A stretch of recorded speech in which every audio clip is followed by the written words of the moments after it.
Well, hey biology, hope you're doing well when you watch this video. So I want to make a video just kind of reviewing how to go over the data, just because I think there's some misconfusions and I want to try to clear it up if I can. So here's the Finch Lab data. This is different data than you have because I want to see you do original work. But just so you can kind of understand the process. So here's the data. And so basically what I'm asking you to do is, condition A was when both seeds were available. Condition B was when only the large seeds were available, and condition C was when only the small seeds were available due to change in the environment on the Daphne Island and the Galapagos Islands, of course, according to our lab, according to the videos that we watched and our activity. And so here's the first step. So you want to take 75%, so this 75% of the freestanding amount. So I'm going to times this by 0.75, and I'm also going to times this number by 0.75.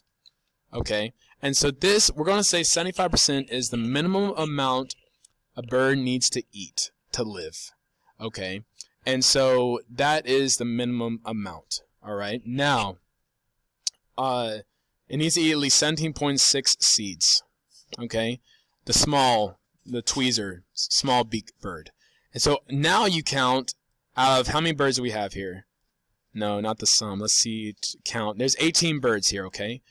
And so 18 birds, out of 18 birds, how many ate less than 17.6? Well, all of them did, because it was only really large seeds on the island. So you're going to put how many birds died? 18. Okay. For this one, large, and sorry, you'll have to excuse me, my voice is still a little shot. They had to eat less than, if they eat less than 5.89, they died. All right, so this one ate less than 5.89, so let's highlight it. This one ate less than 5.89. So we're going to highlight it again. This one ate, no, more. And then this one, less than 5.89, okay? And so this one, you can see 3 died that year, okay? And so then you do some math. So what percent of birds that die? Well, percent is part over whole times 100. So the part would be 3. The whole would be how many birds there are in total. Well, that's 18. And then we're going to times that by 100, but I might need to add a little bracket. Oh, I actually don't. Sweet. And so times 100, and so you can see that 16.67% of birds died that year in large population. But let's go over here to see what happened when the environment changed. You can see, again, in this data, 1 bird died, just maybe old, something happening, not good. 2 birds died. Okay.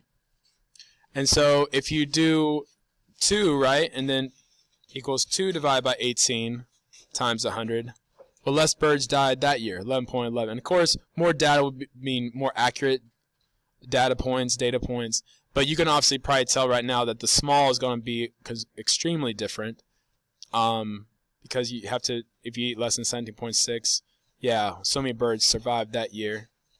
Okay, and so again, this is just an example of how things work. Okay, so again, I gave you the data points, I gave you your own lab sheet, and so I just wanted to kind of go over that with you. I hope this video is helpful.